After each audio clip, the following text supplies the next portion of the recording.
Where will they be rejoicing more than in Stoke-on-Trent? Because that's where we're going now. And Nick, stop it. I know you're really excited by that news. Nick Owen. Yeah, I mean, Simon, you're right. Joy unconfined here, and I think it's a very engaging story. So congratulations to the Royal Princess, and I hope all goes well. I am now inside a fantastic building. This is the Dudson Museum Centre. This is an ancient bottle oven. This has so much history, and it's absolutely a brilliant building to be in. And I'm with the curator of the museum now, Alison Morgan. Hello, Alison. Hello. Yeah, just tell us about this building itself. The building is an original bottle oven. It was built in 1872, and it's one of the very few that still remains in the city. It's estimated that there were between 2,000 and 3,000 of them when in their heyday, but now there are probably only about 46 left. And had we been here when it was in working mode, we'd have been quite warm standing here. We would indeed have been quite warm. There was actually an internal chamber as well as the external chamber that we can see here. And that was where the business end, that was where the firing went on. And this was actually here. This is the original. Oh, yeah. And it's a listed building. This is the original. All the buildings here are, this is a grade 2 listed building that we're very proud of. And it's quite unique to have the museum housed in here as well. Yeah, and originally this sort of building would be part of the landscape of the potteries, presumably. Absolutely, yeah. There were just simply so many of them. And then in 1956, when the government passed the Clean Air Act, then everything had to be, all the pottery firing had to be moved over to gas and electric. Tell us about the collection you got in here. Oh gosh, the collection dates back to 1800. It tells the story of Dudson ceramics. Certainly locally, we're all very too acutely aware of the fact that Dudson very sadly had to close back in April this year. Just this year. Yeah, and which really rocked the city because there were about 400 jobs were lost at the time.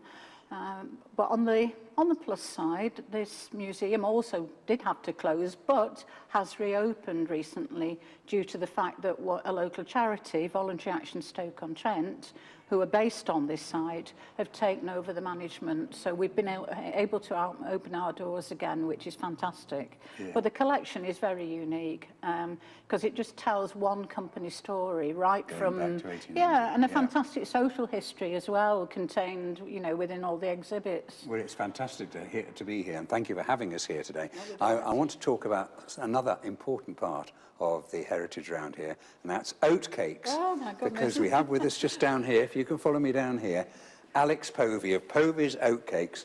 And these are, hello Alex. There we go. Oh, let's have a look. Let's just have a close-up of these first of all, shall we? You can't come to Stoke-on-Trent without trying the give me cuisine. time. Give me time. I can't talk and eat at the same time. This is a problem. So this is a Staffordshire or a Stoke oatcake? This is a Staffordshire oatcake. Yeah. And what's so special about it?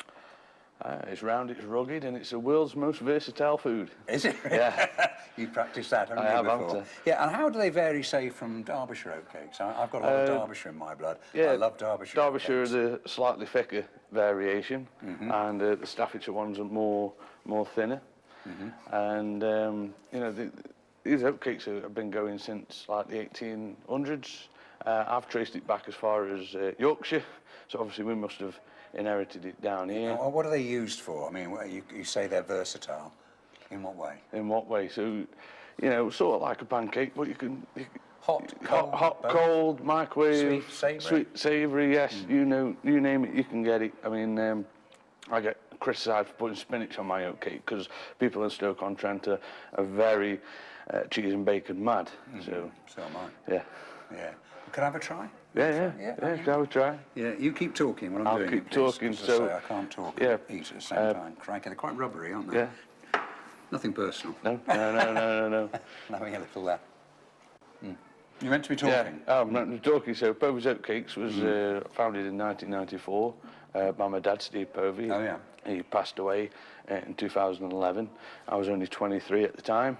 And you took it on? And I took it on. I'm 31 now. So, and how successful is it these days? Very. Losing my parents at a young age, channel a lot of my grievance and my energy into the business, and that's what's keeping it alive and making it more successful today. Yeah. And are you affected by all the uncertainty over Brexit? No, bring on Brexit, I say, because you know, let's get it over and done with. Let's move forward and start afresh.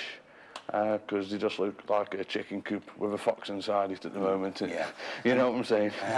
And you're not worried at all? No, I'm not worried. No. If I can make oatcakes, I could do anything. Yeah, okay. Look, Alex, thanks very much indeed. I've enjoyed that. I'll finish it in a moment. Yeah, okay. Obviously, we're talking loads about Brexit today. It's the big issue of the country, isn't it, at the moment? Our business reporter, Danny Hewson, she's been talking to business people in Stoke-on-Trent to find out how challenging they're finding times at the moment, what they think of the situation in this country's constitutional crisis.